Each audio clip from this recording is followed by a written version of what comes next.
A passive house is a highly energy efficient building designed to minimise energy consumption, particularly for heating and cooling.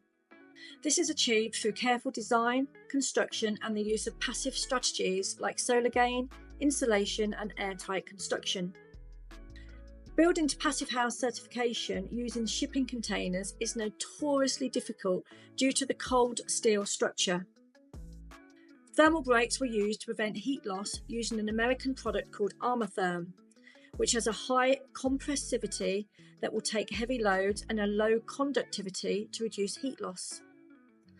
So before we began construction, we needed foundations. Our soil is heavy clay soil that over time could result in subsidence. Therefore, our structural engineer specified 18 steel case piles. Each pile is 200mm in diameter and is driven into the ground until it hits bedrock. Most piles were driven between 8 and 14 metres and then filled with concrete and rebar. A reinforced concrete ring beam was then installed to link all the piles together. We used a high-grade concrete to ensure stability.